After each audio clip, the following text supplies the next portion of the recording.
Alors, mon prénom Sandra.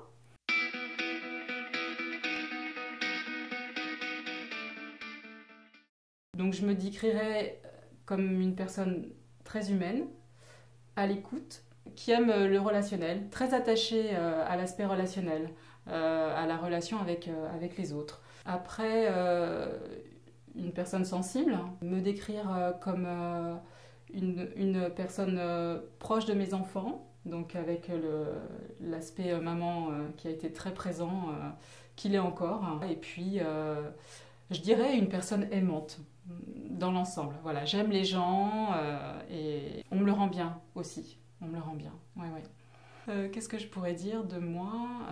Oui, j'aime la nature. J'aime aller me balader, aussi bien de courtes balades que partir en randonnée pour toute une journée. J'aime les voyages, la découverte. Je parlais des personnes, mais ça peut être aussi découverte de lieux. Voyager aussi bien dans le village d'à côté qu'à des milliers de kilomètres. Tout ce qui est artistique aussi. J'aime beaucoup la musique. Je souhaite développer ma culture cinématographique, mais c'est quelque chose que je veux partager. Effectivement, je pourrais le faire seule, mais c'est quelque chose que je souhaite partager. J'aurais tendance à dire naïve, mais je pense pas être naïve, mais je fais trop facilement confiance. Souvent, à mes dépens, voilà, j'ai tendance à faire trop confiance facilement. Ouais, et finalement, ça peut être un défaut parce que ça se retourne contre soi. Parce que j'ai tendance à penser que les gens sont vrais, sincères, parce que je pense être une personne vraie et sincère. Et du coup, j'ai du mal à imaginer qu'on puisse être dans l'entourloupe, dans la manipulation. Et du coup, je me fais avoir régulièrement. Et c'est l'expérience qui m'amène à faire un petit peu plus attention maintenant. L'empathie. L'empathie. Je suis quelqu'un de très empathique. Oui, je pense que oui, c'est une qualité. Pour moi, c'est vraiment une qualité de s'intéresser aux autres et de prendre en considération leur sensibilité du moment, leur état d'âme du moment, parce que tout le monde ne l'est pas. Donc, je pense que c'est une qualité, oui. Ouais. Le sens de la liberté qui pour moi est extrêmement important. Je ne peux pas me mettre en cage ou sous cloche, c'est impossible. L'autonomie, voilà, me débrouiller, gérer les situations.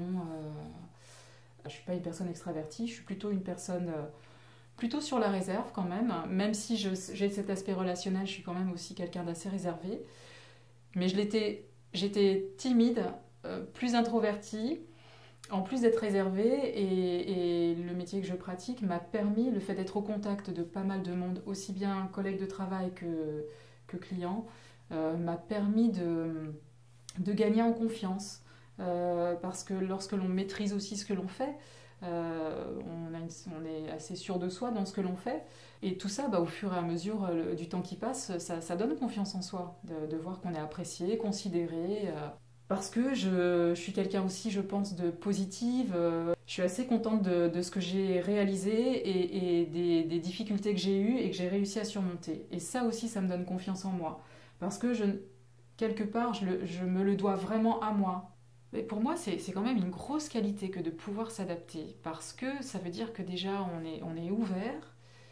Il y a une forme d'humilité aussi. Je ne sais pas pourquoi je parle d'humilité, mais pour moi, c'est ça aussi. Si on veut vivre les choses, les vivre le mieux possible et être moins dans la souffrance, si on n'arrive pas à s'adapter, on souffre. On souffre parce qu'on tient à rester sur ce que l'on avait, sur ce que et non, la vie.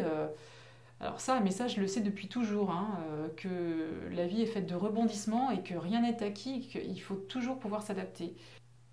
Ce côté empathique que j'ai justement quand j'ai des amis ou un membre de ma famille qui va mal, ça me touche. Et il faut que faut que j'arrive à garder cette distance pour pouvoir aider si je peux aider et à la fois que je ne sois pas non plus trop perméable à la souffrance de l'autre pour rester moi-même, garder cette force aussi. Là, spontanément, ce qui me vient en premier, la musique. des morceaux de musique qui vont être entraînants, qui vont tout de suite, ça me procure de la joie. Après, oui, la nature. Voilà, quand la nature est belle, le chant d'oiseaux, enfin voilà, tout ça, ça me procure un bien-être et de la joie. Les amitiés, l'amour, bien sûr, évidemment. Si je vois mes enfants heureux, ça me rend heureuse. Des projets, de chouettes projets, ça c'est moteur et ça me procure de la joie. L'appel de quelqu'un qu'on n'a pas eu depuis longtemps, et ça donne un plaisir immédiat d'avoir cette personne au bout du fil, de se donner des nouvelles, voilà, ça peut être des moments qui me procurent de la joie. Voir un bon film, tout ce qui peut me créer de l'émotion, ça me procure beaucoup de joie aussi. Moi, ce qui revient vraiment, ça c'est la confiance. Ouais. De toute façon, pour que je le dise, c'est que vraiment j'ai eu des soucis à ce niveau-là, parce que maintenant c'est quelque chose qui pour moi c'est tellement important. Et j'aime l'honnêteté, j'aime la franchise. Parfois, on n'est pas obligé de tout dire, hein, mais ce que je veux dire par là, c'est que même si on ne dit pas tout, si on est malgré tout honnête, voilà, et qu'on est en confiance, c'est énorme. Faut arrêter d'être déçu, parce que sinon on serait déçu en permanence. Donc je me dis, prends les bonnes choses lorsqu'elles se présentent, mais n'attends pas.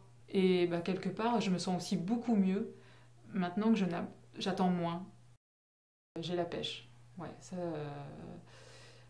le sport, je fais du sport plus ou moins régulièrement, mais j'en ai toujours plus ou moins fait. Et ça, je sais que ça me procure de l'énergie et que j'ai compris que bah, parfois on peut être fatigué et de se dire là, je suis pas capable d'aller faire du sport, je suis crevée. Mais au contraire, t'es crevé, va faire du sport, tu te sentiras encore mieux après. Ça, je l'ai compris. Faire du sport me rend bien.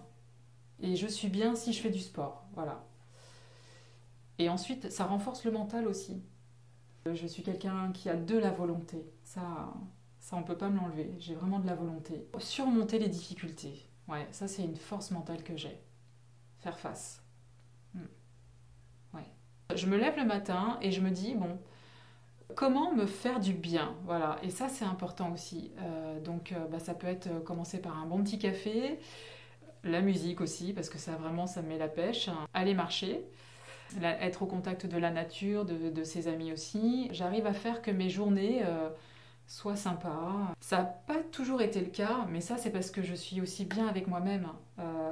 Et ça parce que j'ai réussi à trouver cet équilibre qui fait que je suis bien avec moi-même et que du coup je me lève le matin, je suis contente de me lever le matin et de me dire comment je vais aborder ma journée aujourd'hui, qu'est-ce que je vais faire aujourd'hui.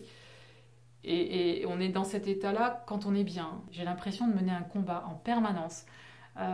Et la vie, c'est pas ça. La vie ne devrait pas être un combat. J'aimerais à un moment donné trouver voilà, plus de douceur, enfin de réalisation personnelle et de me dire j'en ai chié, mais maintenant j'ai droit aussi un petit peu à respirer et un peu de douceur dans ma vie. Maintenant, j'aimerais pouvoir baisser les armes et tout simplement être en paix. Voilà.